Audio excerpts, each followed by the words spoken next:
আসসালামু আলাইকুম। ভূ রাজনৈতিক বিশ্লেষণে আপনাদের সঙ্গে আছি মিজান ভিয়েছি। চলুন আজকের ভূ রাজনৈতিক বিশ্লেষণটি শুরু করা যাক। যুক্তরাষ্ট্রের বাংকার ব্লাস্টার বা ভূগর্ভস্থ স্থাপনা ধ্বংসকারী বোমার প্রযুক্তি ইরানের হাতে আসার বিষয়টি আন্তর্জাতিক সামরিক অঙ্গনে ব্যাপক আলোচনার জন্ম দিয়েছে। যদি সত্যি ইরান এই প্রযুক্তি বা এর ধ্বংসাবশেষ হস্তগত করে থাকে, তবে তাদের জন্য তা রিভার্স ইঞ্জিনিয়ারিং করার সুযোগ কতটা বাস্তব তা বিশ্লেষণ করা প্রয়োজন। ১ নম্বর, বাংকার ব্লাস্টারের জটিল প্রকৌশল। বাংকার ব্লাস্টার সাধারণ কোনো বিস্ফোরক নয়। এর কার্যকারিতা প্রধানত ৩টি বিষয়ের উপর নির্ভরশীল। মেটালার্জি বা ধাতব বিজ্ঞান। এর কেসিং বা বাইরের আবরণটা অত্যন্ত শক্ত এবং বিশেষ ধরনের ইস্পাত দিয়ে তৈরি, যা মাটির গভীরে বা কংক্রিটের ভেতরে প্রবেশের সময় প্রচণ্ড সংঘর্ষ ও চাপে ভেঙে যায় না। ফিউজিং প্রযুক্তি এটি সবচেয়ে গুরুত্বপূর্ণ অংশ। বোমাটি মাটির কত গভীরে গিয়ে বিস্ফোরিত হবে তা নির্ধারণ করার জন্য এতে অত্যন্ত উন্নত সেন্সর এবং প্রসেসর থাকে।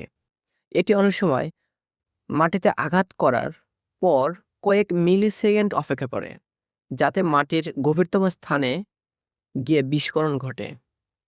এরোডাইনামিক ও গাইডেন্স লক্ষ্যবস্তুতে নিখুঁতভাবে আঘাত করার জন্য এতে উন্নত জিপিএস ও লেজার গাইডেন্স সিস্টেম থাকে। রিভার্স ইঞ্জিনিয়ারিং কি এবং এটি কিভাবে কাজ করে? রিভার্স ইঞ্জিনিয়ারিং হলো কোনো তৈরি পণ্য খুলে তার ভেতরের নকশা, কার্যপদ্ধতি এবং উপাদানগুলো বিশ্লেষণ করে হুবহুব বা উন্নত সংস্করণ তৈরির প্রক্রিয়া। ইরানের ক্ষেত্রে এই কাজটি করার বড় চ্যালেঞ্জ ও সুযোগগুলো নিচে দেওয়া হলো। ১ নম্বর, ইরানের অভিজ্ঞতা। ইরান অতীতে মার্কিন ড্রোন এবং ক্রুজ মিসাইলের ধ্বংসাবশেষ ব্যবহার করে নিজস্ব প্রযুক্তির ড্রোন ও ক্ষেপণাস্ত্র তৈরি করেছে।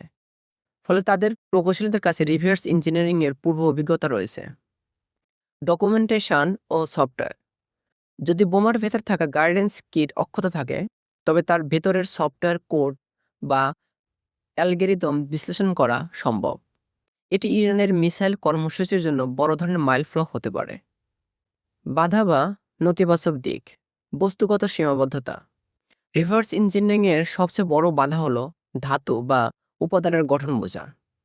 বাংকার ব্লাস্টারের বিশেষ সংকর ধাতু তৈরি করার জন্য যে উচ্চমানের রাসায়নিক ও ধাতুবিদ্যা প্রয়োজন তা অর্জন করা অত্যন্ত কঠিন।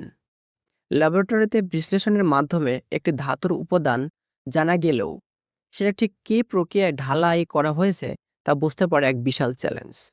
ফিউজিং এর জটিলতা। এই বোমার ফিউজ সিস্টেমটি অত্যন্ত সংবেদনশীল। এটি হ্যাকিং বা রিভার্স ইঞ্জিনিয়ারিং থেকে রক্ষা করার জন্য অনেক সময় এন্টি ট্যাম্পার প্রযুক্তি ব্যবহার করা হয়। অর্থাৎ বোমার আবরণ খোলার চেষ্টা করলে এটি নিজে থেকে ধ্বংস হয়ে যাওয়ার মতো ব্যবস্থা থাকতে পারে। Manufacturing ecosystem. একটি বা দুটি বোমা দেখে প্রযুক্তি আয়ত্ত করা সম্ভব হলেও হাজার হাজার বোমা তৈরির জন্য যে ধরনের ইন্ডাস্ট্রিয়াল অবকাঠামো ও যন্ত্রপাতি প্রয়োজন তা ইরানের আছে কিনা সেটি বড় প্রশ্ন। ইরান কি পারবে একটি ভারসাম্যপূর্ণ মূল্যায়ন? ইরান যদি সফল হয়, তবে তা তাদের জন্য দীর্ঘমেয়াদী সুবিধা বয়ে আনবে। তবে বাস্তবে পুরো প্রক্রিয়াটি সফল হওয়া বেশ কঠিন। আংশিক সাফল্য। ইরান হয়তো বোমার ভেতরের সেন্সর এবং গাইডেন্স সিস্টেমের মূল নীতিগুলো বুঝে নিতে পারবে। ফলে তারা তাদের নিজস্ব মিসাইলের পেনিট্রেশন সক্ষমতা বাড়াতে পারবে। সম্পূর্ণ কপি করা অসম্ভব। মার্কিন যুক্তরাষ্ট্রের প্রতিরক্ষা শিল্প কয়েক দশকের গবেষণা এবং ট্রিলিয়ন ডলারের বিনিয়োগের ফসল এই অস্ত্রটি। এটি হুব নকল করা ইরানের অর্থনীতির ওপর অসম্ভব চাপ সৃষ্টি করবে। কৌশলগত গুরুত্ব। যদি ইরান এই প্রযুক্তির কিছু অংশ রিভার্স করতে সক্ষম হয়, তবে তাদের ভূগর্ভস্থ সুরক্ষিত স্থাপনাগুলোর সুরক্ষায় তারা বিশেষ ঢাল তৈরি করতে পারবে। তারা জানতে পারবে যে মার্কিন বোমাগুলো কিভাবে মাটির গভীরতা পরিমাপ করে, আর সেই অনুযায়ী তারা তাদের মাটির নিচের বাংকারগুলো আরও গভীরভাবে বা ভিন্ন কৌশলে তৈরি করতে পারবে। বাংকার ব্লাস্টার ইরানের হাতে আসার ঘটনা প্রযুক্তিগতভাবে তাদের সক্ষমতা বৃদ্ধি একটি সুযোগ তৈরি করে দেয়।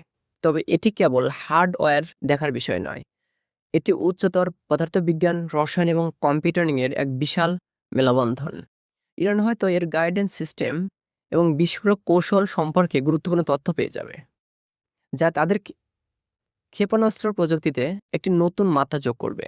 তবে হুবহু মার্কিন মানের একটি বাংকার ব্লাস্টার তৈরি করা তাদের জন্য শুধু প্রযুক্তিগত নয়, বরং বৈজ্ঞানিক ও শিল্পগত সক্ষমতার চরম পরীক্ষার বিষয় হবে।